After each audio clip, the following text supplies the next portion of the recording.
What is going on, wrestling fans? You're on WrestlingRumors.net. And, of course, you're here with the boys and lady from WrestlingRumors.net. John Alba is with us here on this special Rumored Roundup Roundtable discussion, as is the dailies, as are the dailies. This is how burnt out I am at this point from today. Grammar, not my strongest suit at this point. But the dailies are here, hanging out with us as well. And making his Wrestling Rumors return is Ed Call, who's been a faithful since we started. Ed, glad you're here and joining us tonight. If you're watching from YouTube or you're watching from WrestlingRumors.net, don't just watch on the YouTube feed there. Hop in. If you have a Google Hangout, man, come on in. Let's talk some wrestling. There's too much stuff going on today to not talk about it. So that's why we wanted to come on here with you guys right now and give a little bit of a discussion. There's a chat room on the feed as well, both on the YouTube and on WrestlingRumors.net's page. Come on in, let's start talking. Boys and girl, there is a lot of stuff that went down today. What do you want to start talking about first? John, you did a whole hell of a lot of news today for WrestlingRumors.net. I did. You're right. And in fact, I've changed my title to TNA Czar because that's pretty much what I am at this point. Because if you were living in imagination land today, you clearly missed out on the biggest news that Ring of Honor has signed a deal with Destination America, which has left Impact Wrestling and TNA saying, what? Yeah, because what happened? They announced it today at, like, what, noon or 1, something like that, Eastern Time, and then the talent had no idea. Like, TNA's roster had no idea until it was out there for everybody to see. This was a microcosm of TNA business over the past 3 years. Just the way it happened, how all week people were saying, oh, they should probably address these rumors of the cancellation of Impact Wrestling with all the talent. Nothing happened all week long, and bam, they were forced into it in the worst way possible. Yeah, I mean, it's nuts. Like, Ed, if you have some earbuds, put them in, my friend. We're getting a little bit of echo off of you. One of those things, dailies, did you expect to get, I mean, to see all this stuff happen today? Like, this is nuts. No, I had no idea. That was really a big surprise for Destination to pick up both Ring of Honor while already having TNA. That seems like a conflict of interest to me. I was shocked to hear it. It's interesting, too, because for me, silence speaks volumes. And the fact that Dixie Carter nor anybody with TNA would address the fact, the rumors that were happening last week, whether, they're rumors or whatever, and then all of a sudden, it seems like everybody within TNA was blindsided by this announcement, but it didn't seem like Ring of Honor was blindsided. I mean, they were ready. So it just, for me, it's concerning that what's going on with TNA, because when there's silence of a situation, silence doesn't, in business, no news doesn't necessarily mean good news. So I think this is a scenario where if the talent doesn't have a clue on what's going on, that's not good news. No, not at all. And you're talking about, a situation where there's been so many reports and rumors about TNA being done as far as the Impact Wrestling show goes. Come September, I mean, there's a guy who is putting his entire credibility on the line, reporting this, and then of course you have, this whole thing go down. There was a conference call today. I mean, I was on a radio program earlier today, a Chicago radio program today, with Josh Lopez, talking about what was happening in the state of wrestling and everything. And we just had talked about TNA, and I got off the air, and boom, I see this happening with Ring of Honor, and I'm like, okay, so does this speak to the rumors that Impact is going to be canceled in September, or is this Destination, or was Dave Meltzer, who's the guy who reported that Discovery, who is the parent company to Destination America, he reported that they have an out clause in September, and they're likely going to be leaving that, leaving the program, to just go ahead and canceling all TNA programming come September, leaving that deal on the table, and now we get this from Ring of Honor that they're going to be going on from 8 to 9, and then TNA Impact Wrestling is going to go from 9 to 11. So Destination America, maybe they were trolling Dave Meltzer with some info. Maybe somebody in that group of sources that he has got fed the wrong information so that this happened. and there was some buzz around the TNA thing, but it's negative buzz. So I wouldn't say that that's probably what happened. I would say that he probably has the source right, because John, you reported on this too when we were talking about the what's going on with the conference call. You have TNA talent asking Dixie Carter a bunch of different things about what's going on, like if they're going to be able to is this the end of them? They were asking Dixie on the call, is there an out? Is there an out in our contract with Destination America that they can cancel us come September? And that's when you have to look at she wasn't answering them straight out. Like, she was just saying, well, there is a clause. Every contract has a clause, but this is the state that we're in. There's a bunch of stuff in the air that no one knows definitively what's going on. Yeah, and Wrestling Rumors learned from the source that a lot of these TNA wrestlers, these TNA stars, were left very angry at the end of this call because they felt that their questions were not answered. They felt that they didn't get the answers that they wanted to out of this. You're talking money coming in late. Dixie says, oh, we're working with Destination America on planning out a 2016 schedule, but they don't even know how they're going to make it through the rest of the year. And that's always been the problem with TNA, Doug. They're always putting the cart before the horse.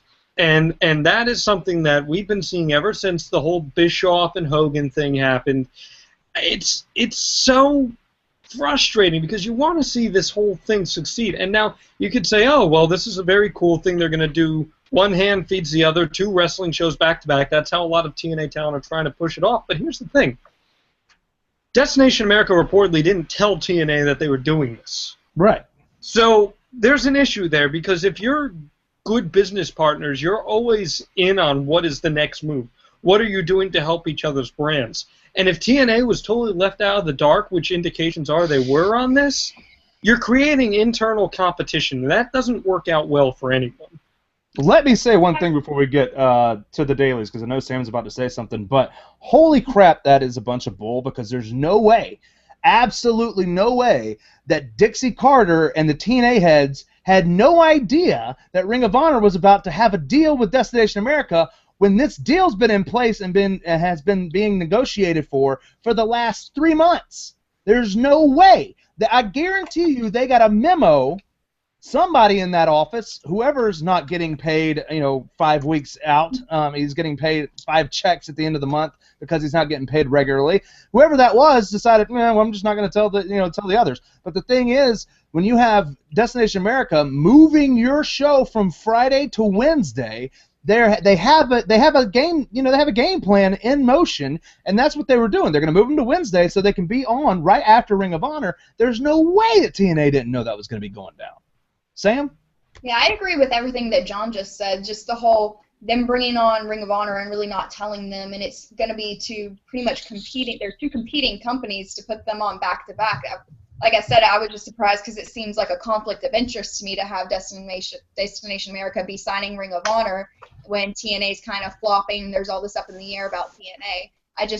Again, it's just shocking to me. Plus, I think it's their talent, and everybody that's been coming out of the TNA camp has been very reactive. They've been more on the defense than on the offense. I mean, they have been, obviously been reactive versus proactive. I think that speaks volumes. And I want to say this, too, to anybody out there that thinks that we're wishing death on TNA, that's absolutely not the case. I mean, we want TNA to succeed just like we want Ring of Honor to succeed, just like we want all of these companies to succeed because there's great talent in TNA. It's just the mismanagement of TNA at the end of the day is going to be the death of them. Yeah, and I mean, when you're talking about the TNA talent being reactive, as soon as the Ring of Honor announcement was made, MVP went on Twitter, obviously in the dark, and was saying, "What?" Was his tweet when he tweeted the announcement, and then he said, "Well, bookers, promoters, here's my booking information," because he literally thought, just like the rest of us, that this may mean that Destination America is canceling Impact Wrestling. Without having that knowledge, without the talent knowing that, what do you think? What you got there, Bingo? What do you think they're see gonna you later. Well, see you later. But that's literally what all the talent must have been thinking because they don't know. So MVP is probably the only one that went on Twitter and was already in a hubbub about it. Like, this is ridiculous. You know, he went on and said, I can tell you that nobody on the TNA roster, well, that he knows of, knew about this before the announcement today, but he'll wait to say anything else until after the call, which was the definitive. TNA is about to have a conference call at 3. Holy crap, there's stuff going on that they don't even know what's going on. And it's just an absolute cluster at this point. But he's the only one. The other talent waited until after the call, and then it was pretty obvious that Dixie Carter and them were like, hey, bump it up like it's something special and that it's going to be awesome for the business because, you know, it's going to be great for us. It's going to be great for Ring of Honor. I mean, Eric Young is over there promoting NXT, Lucha Underground, all the Wednesday night shows now that there's been a shot fired and the Wednesday night wars are up and running tonight. Next week, all those shows are going to be running simultaneously. Lucha Underground, Ring of Honor, NXT, and then NXT will still be, Impact Wrestling will be going on right at 9, right after NXT and Ring of Honor and all that is over. So you got all these shows coming out. Patrick, you're joining us, man. What do you think about all this happening? Yeah, well, hello again, everybody. I just find it funny. I think this entire situation can be summed up in 3 words: controversy creates cash. I think it's just funny that, you know, all this is happening now, and I think I'm glad to see Ring of Honor finally getting some TV time, some legit TV time. I mean, it's, you know, I went to a Ring of Honor show a number of years ago, and I was very pleasantly surprised at what they brought to the table. I mean, you know, Impact Wrestling has, you know, been playing hopscotch and, you know, ping pong all around, but now maybe they can see, oh, well, you know, we got Ring of Honor, we got, you know, this indie program coming in now. They're starting to gain some traction. You know, we got to step our game up, and maybe by having some actual competition in-house, maybe they can start, you know, gaining more traction. Hey, don't make any qualms about it, buddy. TNA is an independent promotion. Period. And one of the things that interests me, Doug, is that we're hearing that the Ring of Honor programming is going to be what has been aired over the prior weekend from the syndicated programming, which, if you've read WrestlingRumors.net, you know was shown on Nesson and in the Dallas-Fort Worth market as well. Now, there's a big disparity between Ring of Honor's production value and TNA's production value. Yeah. You want to knock TNA all you want. TNA's production value is still significantly higher than that of Ring of Honor's. So I'm curious to see what this means for Ring of Honor's production value. Will Destination America be feeding them a little more cash to up their product? Will we be seeing more programming from Ring of Honor outside of ROH TV? This is a 26-week deal that's going to take them throughout the rest of the year. I'm curious to see if Ring of Honor gets a little financial support from them, maybe stuff that TNA is not getting from the channel. Well, we know that TNA is, or Destination America is upset with TNA for a number of reasons. For the fact that Dixie Carter trashed the president in an email and accidentally CC'd him on it. Second time. Which is smart. That's the second time she's done that. I said it earlier. Her and Vince Russo could be the best wedded duo of doing that stuff ever if they weren't already married. They would be swerve and cry all day long. But the fact that they are emailing other people is just dumb, man. Just stop. You know, if you didn't learn anything from the Sony controversy, why in the world? I mean, that was just hackers. You're just dumb in your tweet and you're emailing people that you don't even want to. John, she DM'd you one time, did she not? She did. On Twitter. I questioned. I forget what it was, but it was around the time they did something that was just a what the hell are you doing kind of thing, and I tagged her in a tweet. I'm like, Dixie, you have people you need to respond to with this. Oh, you know what it was? She said a really controversial racist style comment, and I said, what is she doing here? And I tagged her in it, and she said, honey, don't you worry about what I'm doing, or something along those lines. I'm like, right. What? But we know that they also like the rosters and a lot of, I mean, and it's smart because they get promotion from it. But I mean, there's a lot of Ring of Honor guys and TNA guys who specifically tweet stuff to, if you want to say, dirt sheets like us. And hopes that we'll spread their good news. Speaking of which, look how many former TNA stars are now back on television with this. Right? Chris Sabin, AJ Styles, all of these people, ODB. Yeah. Samoa Joe's going to be on NXT and Ring of Honor at the same. He's going to be pulling a Rick Rude. He's going to be on NXT because we know from the TV. Let's see if WWE tries to put a stop to that. No, I'm saying, and this is what I said to you guys earlier. Yeah. And let's spend a little bit of time on this because Samoa Joe has been signed to a deal where he can appear on NXT television and then go work independent promotions. That's fine. I'm pretty sure the deal said he couldn't be on TV nationally, which now he's going to be. So you may get that one, or at least he appears on Ring of Honor TV during after those tapings, which happen on June 20th. So I don't know how many shows they're going to be taping that day, but he'll at least be in the main event of the first taping of the television show. So he will be on NXT the second week and third week in June, because he did the third and fourth TV taping for NXT, and it was and spoiler alert, just gonna go ahead and say that if you don't want to hear this, mute your daggum computer. He faces Kevin Owens in the fourth week of TV, which will be 4 weeks from tonight, or 3 weeks from tonight, and it ends in a no contest. So you know they're going to face each other again. So Joe is not done with NXT TV tapings. He's not. So either WWE is going to have to step up and offer more money and get him signed to an actual deal to keep him off Ring of Honor TV, or things. It's just going to be Rick Rude all over again. Here on WWE, here on WCW, and it's just going to be crazy. I don't know what they're going to have to do, but guys, that's a change of the landscape if that happens. They weren't going to offer him a full-time deal. Now they're going to have to, or he's going to be on 2 different shows. Mm-hmm. So what do they do? Oops. Right? Oops. That's what I'm saying. Nobody, the funny thing was, and this is where it just makes me laugh about the people that have inside information and stuff. We do have a source through TNA. We do have a source through WWE. Nobody through WWE or TNA knew this was going down. Outside of probably the office people in TNA. They probably knew this was going down. But nobody from ROH leaked this out. This is amazing on their part that this was not discussed. I mean, the shock when I told you guys that what I had just seen was I couldn't. Right. No. Nobody knew this was happening. Dave Meltzer. We thought it was a fake. We thought that they got hacked. Yeah, Dave Meltzer. Well, especially with the Chris Jericho stuff going down over the last couple of days, we thought maybe Ring of Honor got hacked, and this is all a freaking work. And whoever did the graphic was awesome. I was like, this is. Whoever did the graphics, incredible if this is hack.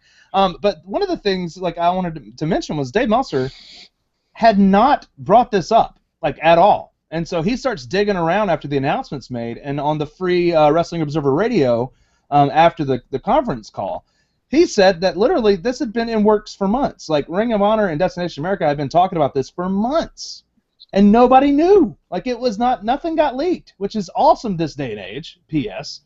But they've had this plan. They've had the date planned, which is 1 week away from their debut on Destination America. They want the buzz going into the week, so they have a full week of people getting excited about it and talking about it like we are right now, so that people will tune in next Wednesday when they go head-to-head with Lucha Underground and NXT.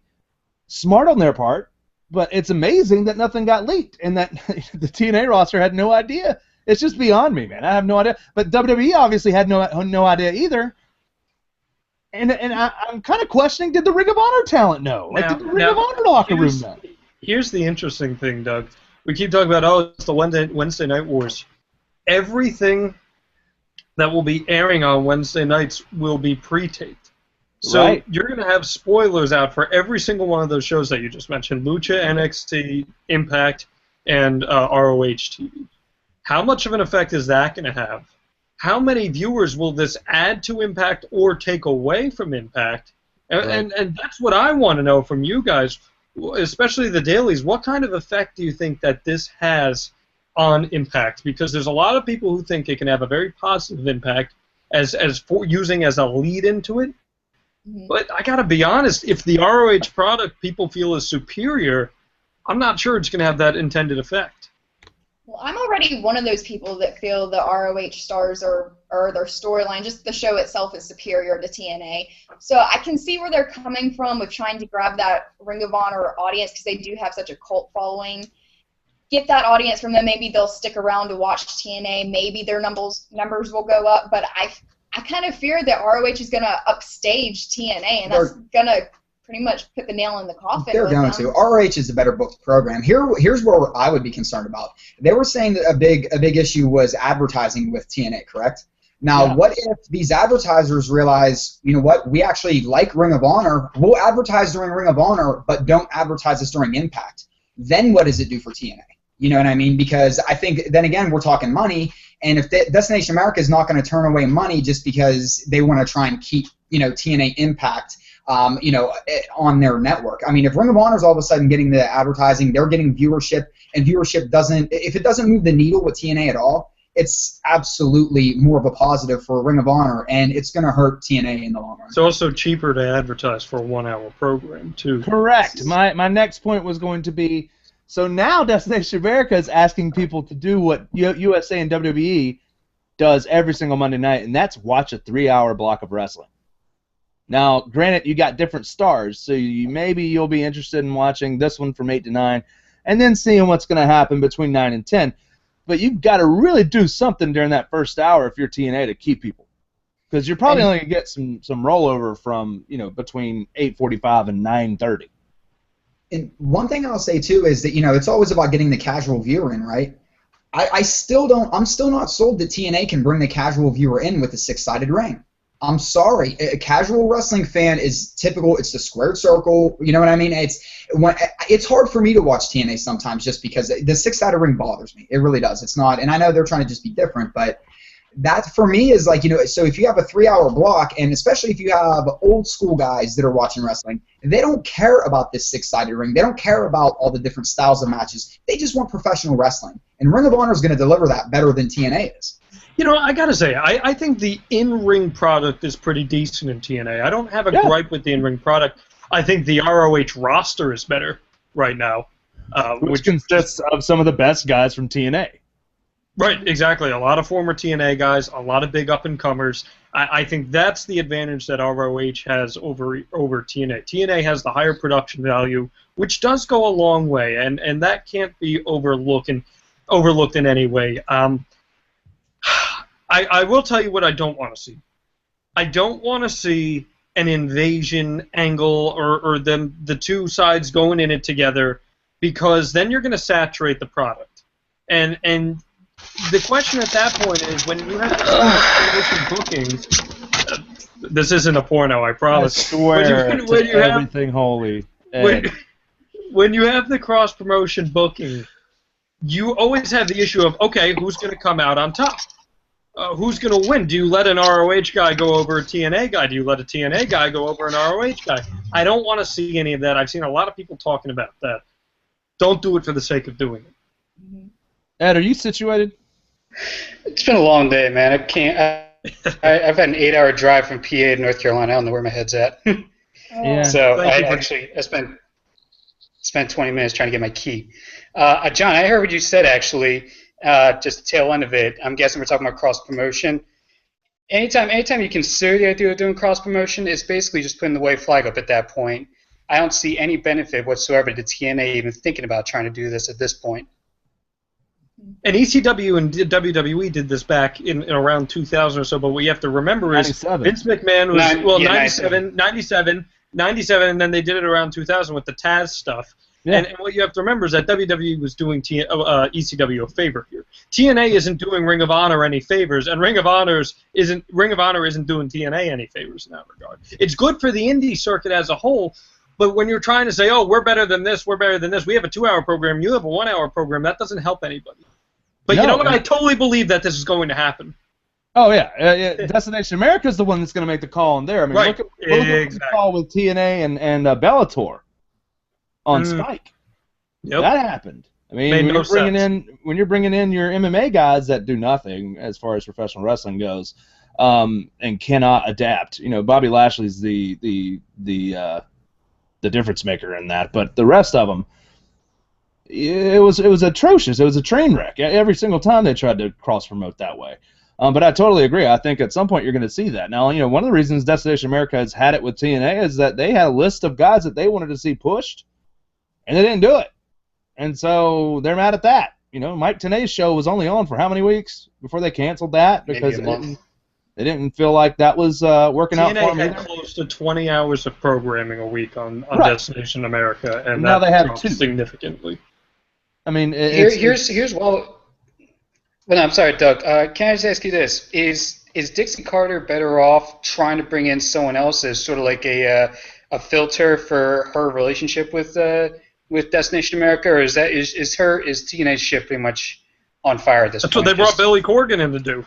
right. That's exactly what they brought Billy Corgan in to do. And Does don't that let make anybody sense? tell you. And don't let anybody tell you any different. That's exactly. He's there to save face for the company, bring some positive PR after all the crap went down. With the notification that the email leaked and Dixie Carter telling talent, don't worry about the viewership numbers, don't even look at them.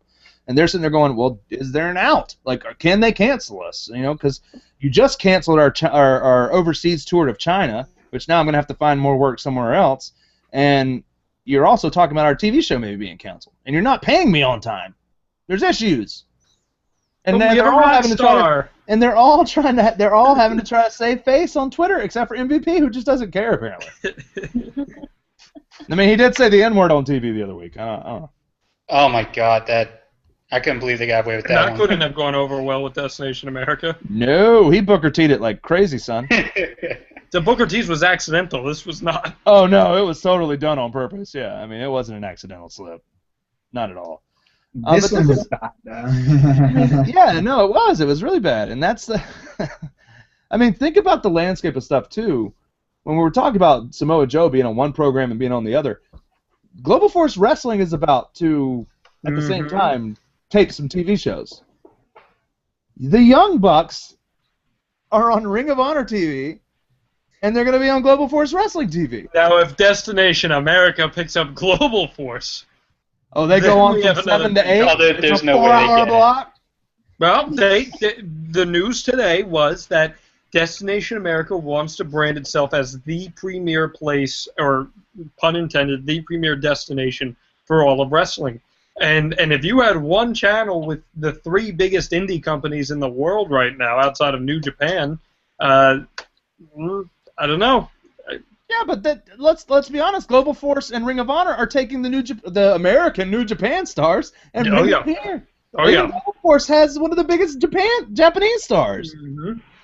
So like, I mean, that would be an announcement right there. If freaking Global Force. Jeff Jarrett would be laughing all the way to I the was gonna say, bank. Oh Jeff Jarrett. yeah, dude. That would be Jeff Jarrett's finest moment in the business. What would you do in September if Global Force takes TNA's spot and they literally move it to 9 and 10? Ring of Honor at 9, Global Force at 10. I guess I'd be watching Destination America more. 'Cause here's the deal. Like, the beautiful part about the WWE Network is I can watch Ring of Honor at 8, and then watch NXT at 9. I don't have to watch NXT live at 8. Mm-hmm. The viewership for NXT is not going to go down because it's the beauty of on demand. I can watch it whenever the heck I want. We're missing it right now. We are missing it right now. You're correct.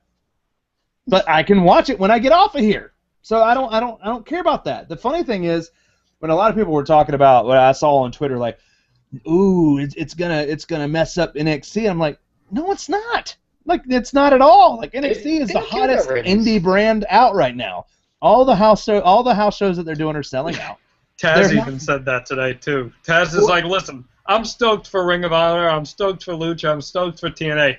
NXT is still gonna do circles around this. Yeah, no, because it's WWE.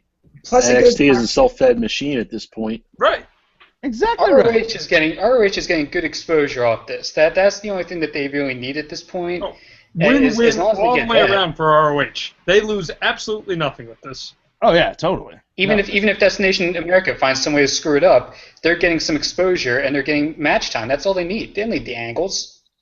No, but this is what Ring of Honor has needed for a while. Okay, like, I've been keeping up with Ring of Honor for at least 7 years. Really, when Cornette was behind the helm, and I mean, you know, big name dudes that were there at the time have moved on to NXT, and I'm enjoying seeing them on WWE product. But at the same time, I've always been a fan of Ring of Honor. I mean, and I'm really glad that they're starting to get the exposure that they deserve, because there's always been, honestly, the style of wrestling at Ring of Honor. I mean, look at the stars that it's put out today. I mean, you got Tyler Black, Seth Rollins, CM Punk, Samoa Joe, Colt Cabana, freaking Daniel Bryan. The list goes on, man. The list goes on. Kevin Steen, Kevin Owens, if you will, El Generico. Like, those guys wrestled in Ring of Honor for so long that the Ring of Honor style has infiltrated all these other companies, and now you're getting a chance to see that. The evolution of the product, finally. What were you saying, Adam? I said, and think about it, Jimmy Jacobs is on creative, and he was a Ring of Honor mainstay for a long time. And he's on WWE creative now, too. And now Kevin Kelly's coming back to national TV, guys. That's right. Good old Hermes. The hermaphrodite Kevin Kelly, as The Rock would say. Hermaphrodite? Hermaphrodital. No, but for real. Outside of all this TNA, Destination America, Ring of Honor, and all that good stuff going on today, some other news broke. John, we are actually one of the first sites to have it up. You were very swift with your reporting today. Because I was on news, that's why. The Bulgarian Brute is in a boot. Rusev Crutch. That was good. Rusev Crutch. That's a good one too. That's a good one too. I stole that one. Yeah. Hey, Rusev last night he faced Ryback at the SmackDown tapings, and people said that he took a bad bump. Allegedly not at the fault of Ryback, just one of the Rusev did it to himself. But he took a bad bump, and the match had a weird DQ ending that didn't really make a whole lot of sense, and people were wondering why. And Rusev was tended to on the outside, and this morning he was spotted at the airport in what it was either an air cast or a walking boot with crutches and a wheelchair. So he could be in danger for the Elimination Chamber this Sunday. Yeah, I mean, who would you replace him with in that chamber match, Patrick? That is a good question, because there's nobody I can think of off the top of my head. The only person right now that I would think of, I mean, is Ambrose, but he's in the world title picture right now. Mm-hmm. Daily. Maybe you make Zayn, Bo Dallas maybe? and Neville. Maybe you make Bo Luke Dallas and Harper. Neville for a spot in the chamber. I don't know. Luke Harper. That's a pretty good shot. Well, no, let's don't say Luke Harper. Let's be real. Luke Harper and Eric Rowan are a tag team now. They're not going to split him up to put him back in the singles competition. If anything, they're going to destroy I somebody get in the that, but I'm tag not sure. chamber match. No, That's if you're not booking Harper in the tag to make a run-in for the tag title match, you got that talent right there. He's got amazing talent, and I would love to see him in the chamber. I agree with Doug. I'll tell you what I'd love to see happen. I would love to see Harper and Rowan pull a test Hardcore Holly from ECW December to Mismember, or whatever, Dismember, Edge whatever Rey it is, Mysterio is a better reference. and have Harper and Rowan take out like Los Huescadores or something and put themselves in the chamber match. That'd be great. Absolutely. Yeah, but I would love to see that too, because they're massive and they've been doing the 3D as their finish, which is freaking awesome. I love the super kick into the slam that they did too. Yeah, oh yeah, which is probably what they're going to use more. I mean, they've just been doing the 3D at house shows and stuff, and during their Superstars match, which nobody watches. But at the same time, man, you want to keep them strong because they're going to be the ones going after the champions next. Period. They're not. I don't think they're going to see them in the chamber match. If anything, they're going to do a pre-show match, which they haven't even announced yet. They probably won't even announce it, much like the R-Truth Stardust match from Payback. It'll probably be Eric Rowan and Luke Harper versus the Mega Powers 2.0, and they'll squash them. That's probably what we're going to see from Eric Rowan and Luke Harper at Elimination Chamber. But outside of these guys that you're talking about, when you say Luke Harper, who's now in a tag team, and I don't expect to see him there. You say Sami Zayn. Sami Zayn's out for 3 to 6 months with rotator. Yeah, I completely forgot about that after I said it. That can't happen. John, to me, the only logical thing is what you were saying, like the Neville Bo Dallas encounter. Maybe the winner there, which should be Neville, gets put into the chamber to take Rusev's spot. But this could not have happened at the worst. I mean, this is the worst possible time for this, because the most entertaining thing of Monday Night Raw this past week was Lana and Rusev. Luna, huh? Luna. Artist formerly. You know what, too? I haven't seen Luna on TV in a while. Well, she's dead. You know what, so. too, actually, if they're looking for a throwaway on this one, too, this might be where you just throw the Big Show in there. I mean, I know that they want to bring legitimacy. Unfortunately, Ed is probably right. Yeah, but I'm saying no, it might happen. That's got the best logic behind it that I've heard in a very long time. WWE logic, but it's there. Because he's coming back. He's dangling out there. Don't say Big Show and dangling. I mean, look, you could always even throw Wyatt in it if you needed to, but as I was talking with Frank and the Dailies here, I fully believe that Wyatt is your favorite going into Money in the Bank right now. So I'd keep him away from that as much as possible. But how does he carry a briefcase and the lantern at the same time? Mm-hmm. That you would put a be little hook under the lantern with the briefcase on it. Yeah, but point is that I agree with you, Doug. It sucks for Rusev, but it could be a good thing in this sense that let's just be done with the Lana stuff and let's give Rusev a fresh way to come back, angrier, meaner than ever. Adam, you're shaking your head. What do you think? Absolutely, dude. I'd say whenever you sent that message earlier and we were all talking about it, that's the first thing I thought was, you know what, this might be the best.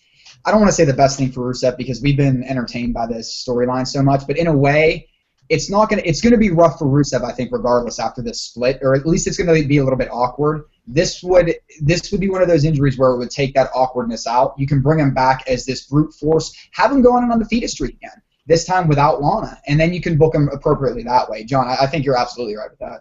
This leaves the Lana Rusev storyline so untold. I just feel like it would be just left wide open.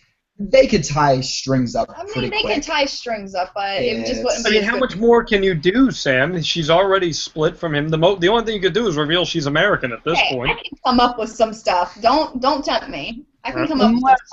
Unless don't tempt her. Trust me, please don't tempt her. It kind of had a feeling like they were leading towards like some sort of a mixed tag or something like that with this whole situation. Like, I really didn't see any sort of way, and Doug, I see you with that face, and I had the same face when I saw him cutting the Raw promo. Lana doesn't wrestle, though. I know, but I think that Mark Maricel, we really didn't see her wrestle before she teamed up with Edge. Didn't Lana get hurt, though? Wasn't that the reason why she can't wrestle? I didn't hear anything about her getting hurt, though. Yeah, no, she didn't make it through training. The weird thing was, though, is that they booked Rusev in such a weird way that I thought that the only way they were going to try, I didn't think it was going to work, but they were going to try to tie this off was with a mixed tag match. Was Lana powerbombing Rusev? Lana, you got me saying Luna. Lana powerbombing Rusev. Because that's going to happen. No, who would be Rusev's tag team partner? You could throw in a heel, I don't know, Sasha Banks or something like that. Your girl Dana Brooke. There you go. You are reaching. You're Dude, reaching way far behind. Like, you're going way behind WWE logic. You're in TNA logic at this point. Your girl Dana Brooke, man. I don't know, man. I was trying to figure out how we're going to finish that one up, but John's right. You're going to finish it up with. There's two scenarios.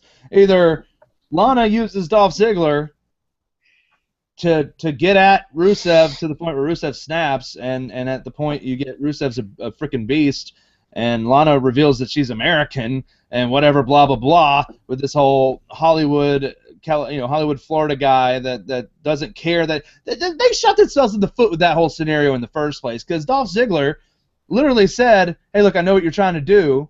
You're just trying to use me, and I'm fine with that as long as you're kissing me." Cole called out the WWE logic. Yeah, Cole said this is dumb. He dumped her. he's like, why is Rusev out here complaining when he dumped her? I don't get this. Right, it makes no sense. But they shot themselves in the foot with it. The only other logical explanation is that it leads to, that it was going to lead to Lana, trolling everybody, including Dolph Ziggler, just to turn on Dolph Ziggler and go back with Rusev. That's the only thing that makes sense. But once they did the whole feminine power thing on Monday, where Rusev's like, "You need to know your place, woman, and tell me that I was wrong," and blah blah blah, I knew, okay, well, it's not going to be the swerve. It's not going to be her going back. She's literally just going to go out on her own and do what? I don't know. She doesn't wrestle. I'll tell you what. She's very good looking. I'm not going to complain to see her. They may make her an authority figure down the line. Ugh. They may make her one down the line. That's what I was thinking logical. I didn't think that they were going to go logical with him. She was nearly one in NXT.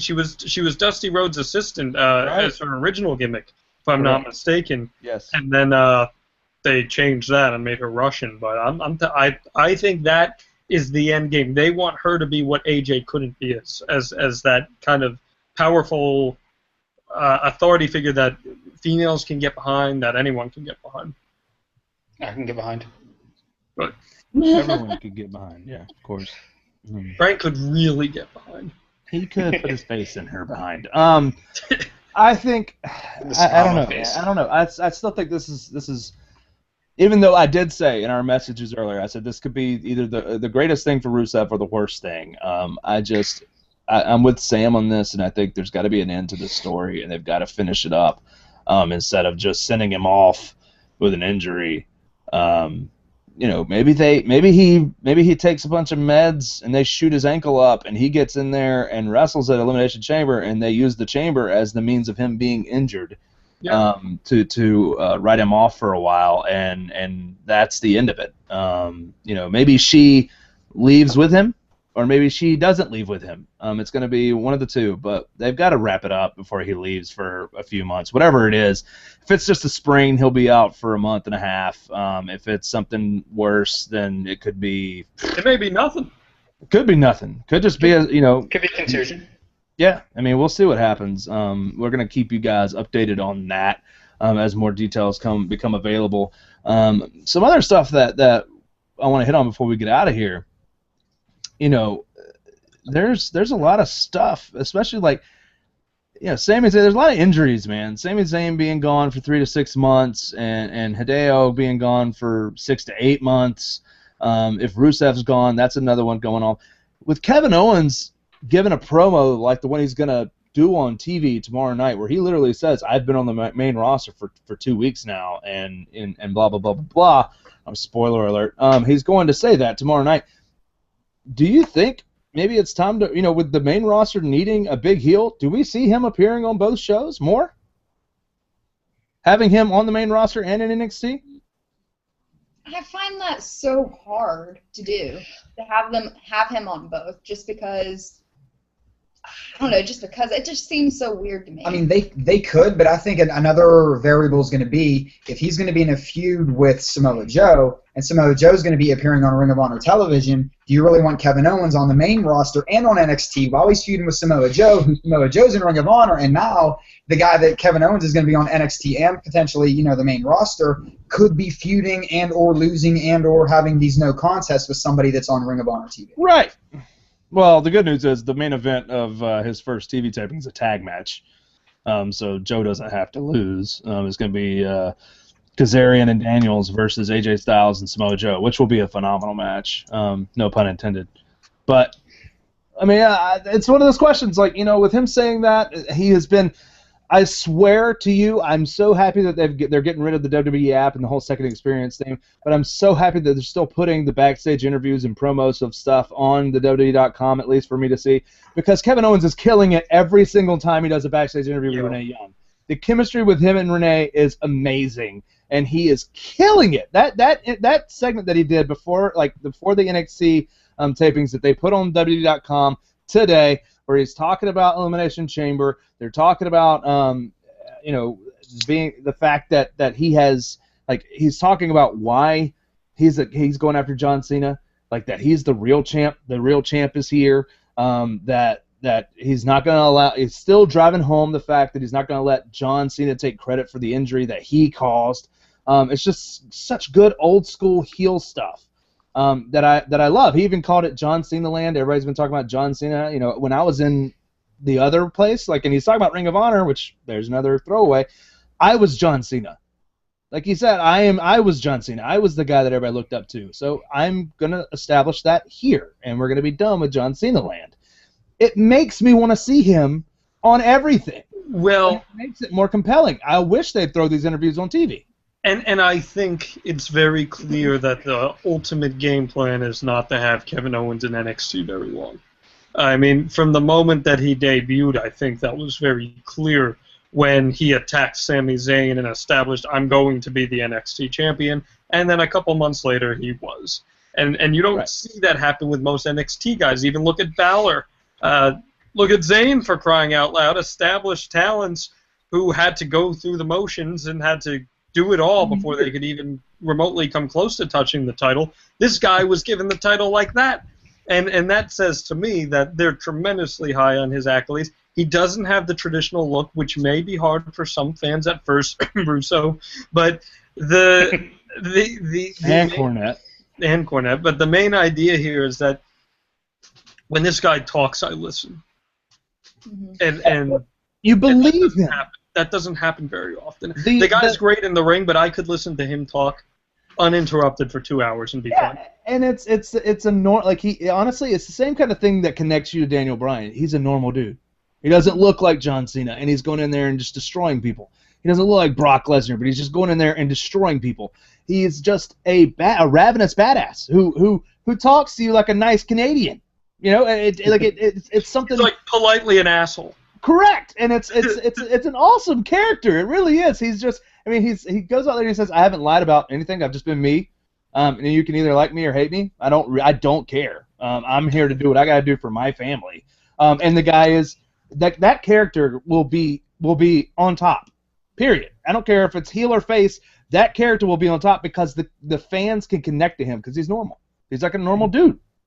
And that's actually a big thing for me, Doug, is that when Austin was huge, he looked like your everyday dude. He didn't have the look. You know what I mean? He never did. CM Punk never had the look. Daniel Bryan didn't have the look. You know, you don't have to have that look. Typically, it seems like fans gravitate more towards guys that don't have that look. Like, yeah, agreed, Cena had, physique-wise, he absolutely had the look. But you throw a pair of jean shorts on him, and no, he does not have that professional wrestling look. You know what I mean? But people were already gravitated towards him. And granted, he's more of like the face of the company type of guy. He's more polished. But Austin was never this three-piece suit wearing type of guy. Punk never was. Daniel Bryan never was. And I mean, they all got over because people gravitate towards people that look like them, or they feel that they can have some kind of relation to. The common man, Dusty Rhodes is the perfect example. The common man does work. It's a very interesting thing, too. I'm thinking about what John said with being able to watch for 2 hours. It's almost like Owens, in a way, is rewriting the book on cutting heel promos. Like John said, he talks about his family. He does this for his family, and he's very honest about what he says through his promos. You hear that, and it's almost like you're hearing a face promo. You hear people talk about, oh, it's family, it's very wholesome.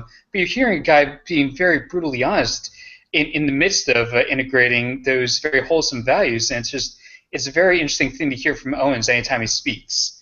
Yeah, because he's delivering it with a "I'm gonna kill you" tone in his voice. Like, for my family. The way he talks with Renee Young is absolutely amazing. He always makes her finish his statements and all that kind of stuff. Like I honestly thought as soon as he came out this past Monday in a new shirt and he actually has fight shorts that say "fight" on them now. It makes me feel like he's coming to the main roster very, very soon, if not immediately. Like by SummerSlam, he could be on the main roster. Can I put out a little fancy booking idea that I think I exchanged with Sam and Adam last Monday? The way that he's dominated Zayn in the last two meetings they had in NXT, in fantasy booking, I would love to see the final chapter in next year's WrestleMania with his comeback. I know it's extreme fantasy booking with that one, but the kind of reaction you can get from if Sammy does go over on him, I don't know if he would, but the kind of reaction you would get from the final conflict being in Dallas at WrestleMania with those two as the potential future, it feels like it could be booking that way just based on the way the first two matches went. With them trying to break the attendance record, they're going to be pressured to book an NXT match on the WrestleMania card next year. Oh yeah, I don't hate it. No. I would love to see it. I'm not gonna hate on that. But I will tell you what I'm looking forward to as far as a money draw later on down the line is freaking Brock Lesnar versus Kevin Owens. Mm-hmm. Whenever that gets there, you go. That's SummerSlam 2016. I'm betting. Well, that's just a year to build up Kevin Owens. But you've got probably Brock Lesnar coming back to do SummerSlam versus Seth Rollins. I talked about. I want to know I want to know everybody's thoughts here. We'll start with the dailies after this. But I was on the radio with Josh Lopez earlier today, and he asked me what I thought would be the big angle for the summer, which they usually pull out around SummerSlam. The Authority started everything off in 2013. I can't believe this angle's been going on for 2 years already. It needs some kind of closure soon. But you have, that started in 2013. Last year it was the Shield breaking up on June 2nd, and the rise of Seth Rollins and, what's going to happen with the Shield.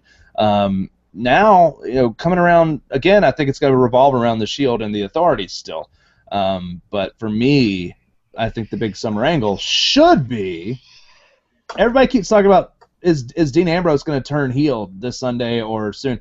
It's got to be Roman Reigns. For me, the big summer angle should be stemming off of what fans were already organically turning it into in January. But Roman Reigns should be the guy to turn and swap with Seth Rollins as far as the Authority guy. Like, they should get the Authority should get behind Roman Reigns and push him as the next. I mean, I don't care if there's so many similarities between The Rock and Roman Reigns at this point, and it's just going to get worse when you put him as the corporate champion with the Authority. I don't care. I think that it will be it'll be best for business. It'll be best for Roman Reigns as a character moving forward. It'll be best to give the Authority angle some freshness to it.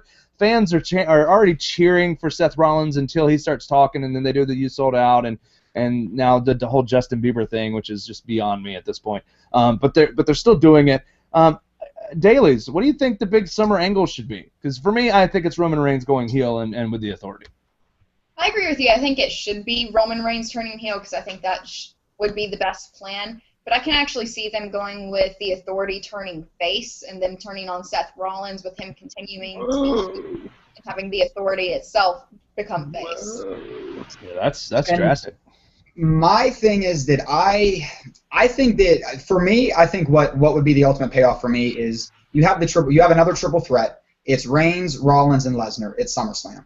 Only because then that way, if you watch WrestleMania and you're the casual fan, you tuned in, you might not have known who Seth Rollins was. Maybe you were upset about the way the match finished. Correct. Bring it full circle at SummerSlam. And then when Rollins drops the title, then he can be on the outs with the Authority, and that starts the Triple H and Seth Rollins confrontation that probably happens at Survivor Series.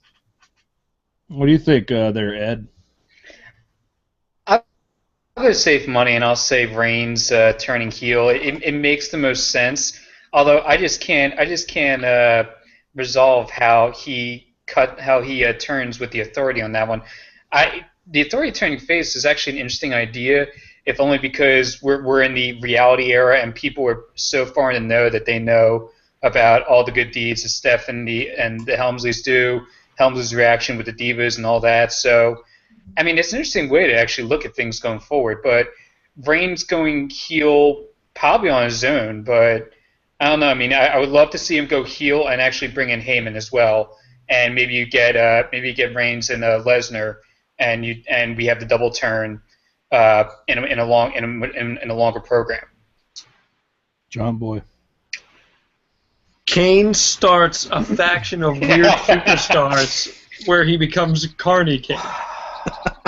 Anyhow, Kane's Fire Strikers. To me, they teased the actual start of it this past week, where Rollins saw Kevin Steen lay out Cena, and Cena was getting up, and Triple H is there, and he's like, "Hey, I know this guy's like your guy right now, but remember, I'm still the present in the future."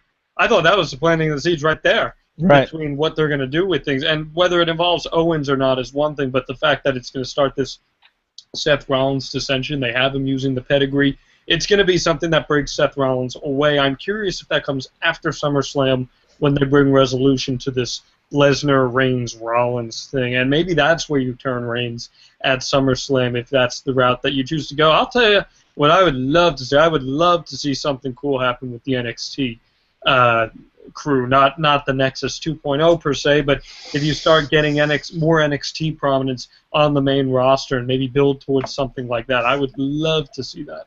So you're all for WWE cross-promoting with NXT all the time, yeah. Right? Ring of Honor and TNA shouldn't touch. Well, it's the same organization. I know. I'm playing devil's advocate. But at the same time, what you're talking about is exactly what I'm talking about when it comes to Roman Reigns turning heel. I think it should be in a triple threat match between Brock Lesnar, Seth Rollins, and Roman Reigns. And Roman Reigns should turn and go with the Authority, because Seth Rollins. It's the same thing that happened with Randy Orton, where Randy Orton loses the spot as the face to Seth Rollins. It's going to come full circle with Seth Rollins losing the spot to Roman Reigns. But that's just my opinion. Patrick? I'm just going to take some pieces from everything else. I think maybe I do agree with you. Reigns goes heel. Maybe as early as this Sunday at Elimination Chamber and cost Ambrose his title spot, and maybe the two of them feud for a couple months. And John, building off of what you said between maybe a Rollins and Kevin Owens program, maybe you hold that off till SummerSlam, because we know that there's always a lull after SummerSlam where the programming, takes a nosedive in the fall months. Maybe you bring something like that into the fall. What are you talking about? I love fall WWE. Battleground. Hey, Battleground is July, buddy. Oh man, is this year? So maybe you do something like that, and then maybe you have the WrestleMania rematch triple threat where it's Rollins, Reigns. That's my SummerSlam main event. Yeah, and that's SummerSlam. Yeah. I gotta tell you, I'm curious to see where they go in regards to that. I'm a little worried that things could become a little too hectic at the top. You got the pieces like Kane. You have to be careful with that. I really fully believe right now that Bray Wyatt is walking out Money in the Bank with that briefcase, and I think there's so much intrigue that you can do with him having that briefcase and just causing havoc. And I'd really love to see that way they go with it. If not him, then you always can throw Ambrose with the briefcase or someone else to just keep ruffling feathers at the top.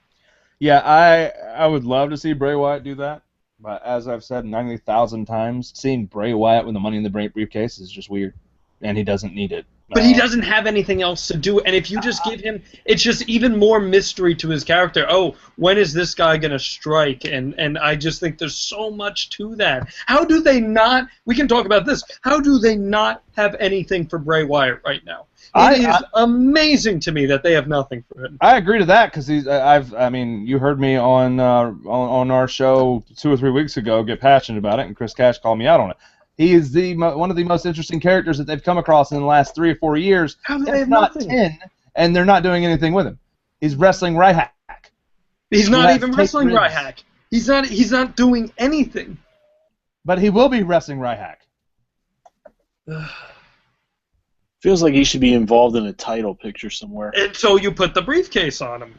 But I just don't think he needs the briefcase. The briefcase is just, it's not his spot.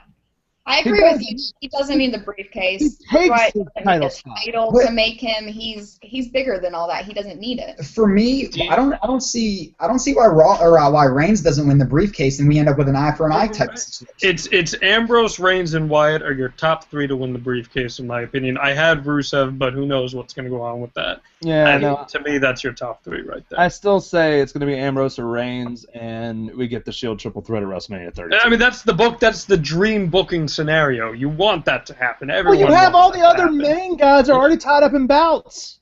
Like, think about it. If Hulk Hogan is wrestling a match at WrestleMania 32, which he says he is, that's John Cena. Undertaker is going to be facing Sting. The Rock is going to be facing Triple H. Stone Cold Steve Austin already said he's going to be there in some way, shape, or form. We don't know who he's going to be wrestling, if he's going to be wrestling at all, but he's going to be there. They asked Shawn Michaels to compete at the daggum thing.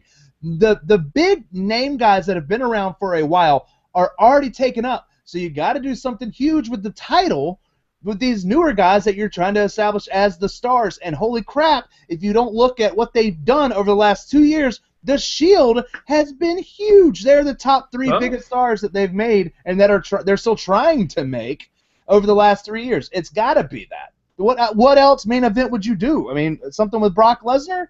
No, you got Lesnar always in the equation, yeah. But Stone Cold wants to work with Lesnar. And I want to see the Shield match. I think every wrestling fan in their right mind would want to see the Shield match. It's going to happen. They tore the house down in freaking FCW 3 years ago. If they could do that 3 years ago, they're gonna do it again. Yeah, and I mean, and now that they have, I mean, look, did you hear the pop for Ambrose? Freaking Leaki. Not even when he came back into the paddy wagon, because that was dumb, and they've done that 90,000 times with him at this point. But at the same time, like, a generic siren sound. Like they did the same thing in Greenville at the Slammies with the ambulance. same exact spot. It was just an ambulance, and he came out with smoke pouring out of the. There was smoke pouring out of the ambulance. There was dry ice in the ambulance for no All ambulances have smoke whatsoever. Like he was just farting smoke. Like that's what happened.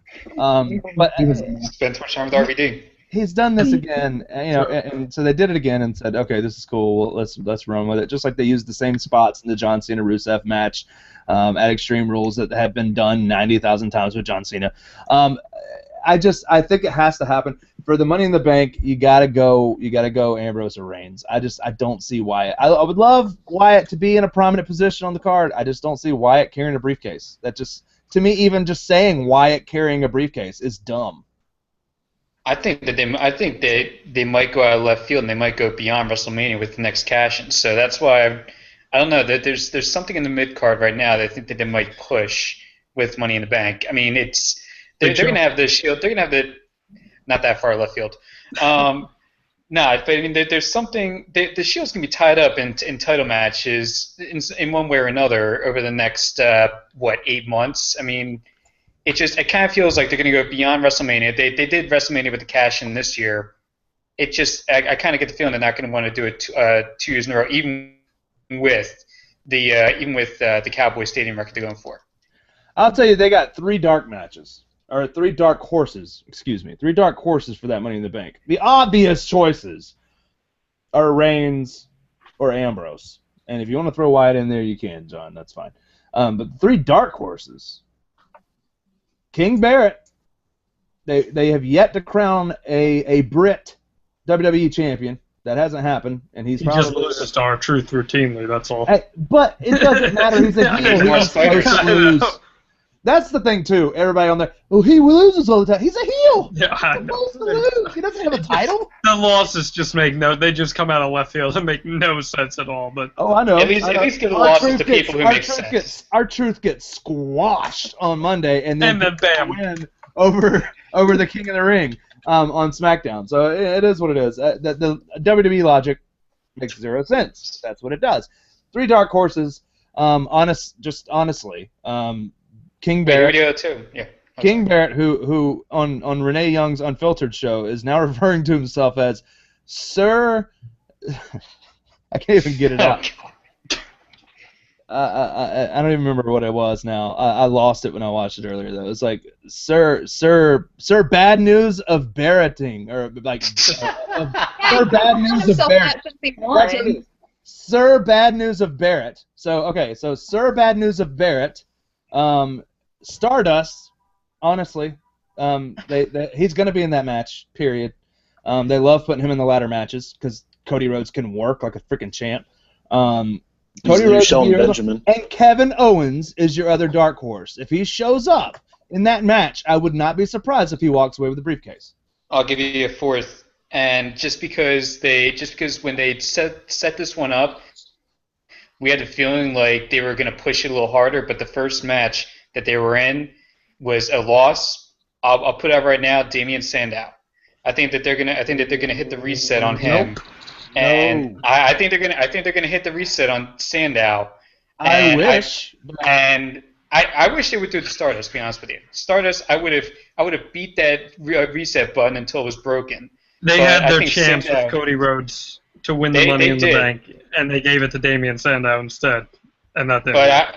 I'll say right now, the 4th dark horse. I don't think he'll win it, but I would look Sandow maybe. I don't think he's even in the match. I don't even think he's in the match. No. Well, you have to remember it's all main eventers because there's only one match now. Right. It's not like there was 2. There's one match now, and you can throw. We talked about this on Wrestle Reaction. You can throw Owens in there because Owens is now prominent, especially if he does walk away with a win over Cena. Okay. You have all this, and you can say, oh, here's the Authority's puppet figure. How great would that be if Owens is a member of the Authority with the briefcase and then Rollins there? Yeah, because they already teased it Monday night, and it just goes full circle. And the Authority keeps doing this with guys like the next future. This is the future. Seth Rollins, you were, but now you're not. Like you're past already. Here's the future. Owens is a dark horse that I would get behind in a heartbeat. And I liked when we were talking about that the other night. Your reaction, and I was like, just hypothetically, let's say if Kevin Owens is in the match. I was like, if he's in, I think he's winning, you know? And I just liked your reaction on that, that's all. Sorry, Doug, go ahead. I wasn't even part of that. That was you and John and Frank, right? Oh, I thought you were in there too. Oh, somebody just said they would lose their mind. I won't say verbatim, just they would lose their minds. We'll say that. No, you said, okay, we talked about it on the wrestling warm-up show. If Owens is a part of the chamber match or something like that. We weren't talking Money in the Bank yet, were we? Am I forgetting this already? I think that during Raw we were. Yeah, I would shit. That's what I said. Yes. There you go. Yeah, I said that. Yes. Yeah, because I would. All over my house. Because it's too awesome to not do it. It's perfect. It's too perfect. I don't see how they can't. Kevin Owens is not going to get a win on Sunday, but there's not going to be a win on Sunday. The only way that there's a win is if Kevin Owens is disqualified. Period. There's not going to be a pinfall victory in that match. Or by knockout. Between John Cena and... But see, the main roster doesn't do knockouts. Hey. It's only in NXT that does knockouts. So unless William Regal or the Authority come out and say knockouts are fine on the main roster now, where you're talking about lawsuits stemming from concussions, which did anybody else find this interesting? Because I wasn't a part of Wrestle Reaction Monday. I don't even know if y'all talked about it because I didn't even get to watch it. But did anybody find it interesting that Seth Rollins told Dean Ambrose he's going to leave an imprint of him on his shoe? He's going to end their feud with his boot to his head? Curb stomp. Anybody hear that? Curb stomp was banned. Talk about that Monday? Maybe the Orton punt. I mean, I know you said back of the head, but I don't know. That's the only. That's the only thing. It's curb stomp. Seth Rollins. It's curb stomp. It's curb stomp. Hey, he's still in the pedigree. He's come on. I don't think we see any Orton or Reigns at Elimination Chamber. It's very interesting, by the way, that those two are all of a sudden off this one. There's no need for them. There's no need for them. I get it, but it's very interesting though that the last pay-per-view they're featuring the main event. I mean, I know that there's no need, but I'll tell you why. I mean, Randy Orton had the day off already, and Randy Orton had the weekend off to spend with his family. So probably with them going, hey, we're gonna spring a pay-per-view on everybody. Randy Orton was probably like, oh, well, remember I had those days off, so I'm not gonna be in the match. This card is basically a good version of Rebellion. Okay. Pretty much. It was. Carnage. Yeah. It was booked. Or UK one night only. It was booked like a Rebellion pay-per-view, and guess what? All those Rebellion pay-per-views and all that stuff, they were usually pretty good. Yeah, we're gonna get a good show. The card out, forget about the chamber matches. The card outside of the chamber matches are better. They look better than the chamber matches. Mm-hmm. I'm more excited about the matches that aren't in the chamber. Mm-hmm. And the chamber used to be what sold the chamber. Yeah.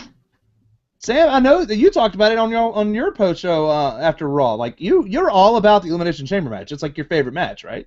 Yeah, Elimination Chamber is always been my favorite pay-per-view, favorite match, and the Owens-Cena match has actually got me more excited than seeing an Elimination Chamber match. And they've interacted with each other twice. Mm-hmm. Twice. Which goes to show... They have Elimination Chamber matches, and I'm more excited for the Cena-Owens match than either of them. Just goes to show... When somebody has star power, you don't have to really write anything for them. They can come in and make an impact immediately. And let me tell you something. That's something that this company has desperately needed in a very long time because Brock Lesnar had it. Every time Brock Lesnar was out there, it made a difference. Outside of Brock Lesnar, there hasn't been that many people that come out there and go and demand your attention like Kevin Owens does. Speaking of which, can't wait for Monday night, the Austin Heyman podcast. Oh, yeah. Gonna be staying up for that one. It is interesting, though. I will say this. This is probably the best time WWE's had in the last, 6 to 10 years maybe, to really get some distance and really reestablish itself again. With TNA really floundering right now with the Destination America thing, ROH is known with the hardcore fans, but not really as much with casuals. With WWE getting a great flow of unique independent talent, they're really going to get a chance right now to really create some distance over the next 2 years and really establish itself and really regain a lot of what they lost over the last 10 years. It starts with the stars that they're making in NXT. If the stars in NXT can't get up on the main roster and make a difference, they're done. You know, they're not going to be done, but it's going to be the same stale product that we've seen for the last 10 years. By the way, Taz just teased on Twitter that he's going to be returning to announcing on television soon. So the mood's about to change. So Ring of Honor is going to be hiring Taz. Ring of Honor, GFW. GFW could use it for sure, because I mean it's just Sonnen right now, right? I think it's just Sonnen is an analyst. Sonnen is not a color commentator. He's not a color guy. Right. He's not a play-by-play guy. He's an analyst. What that means, we don't know. But he's an analyst. Right. For all of his days in the squared circle. He's an analyst. Anal bum cover. Anal. This has been a rumor roundup. We're going to end with anal bum cover. I was going to start. Day is mine. You'll roll a day you cross me, Trebek. Hey, at least we're not promoting the penis mightier. Famous titties for 300. That's titles, Mr. Connery. Titles, not titties. Damn! Dolly Parton! Titles, Mr. Connery, not titties. Yeah, so this is Rumor Roundup. Glad that everybody could come on and hang out with us for like an hour and 15 minutes. This is pretty cool. We're going to do these spontaneously. We're going to do these whenever something big breaks and we have something to talk about, and we'll bring the fans back into this thing. You know, we don't include the fans anymore on Monday. It's just because on Mondays we're trying to get a lot of stuff talked about in an hour, and it gets really hard to do that when people are coming in and people coming and going. So we want to thank you guys for hanging out with us tonight, and don't forget that we'll be joining you at 6 p.m. Eastern Standard Time on Sunday before Elimination Chamber. It should be a good time. We'll all be here as far as the Wrestling Rumors crew to talk about Elimination Chamber, break down the card, give you our predictions, and have a good time. That's the whole point of all this. And without you guys that are watching right now, it's on a Wednesday when you could be doing anything else. There's a good number of people watching. Thank you. So thanks a lot. We'll catch you on the next one, which is Sunday at 6 p.m. Have a good one.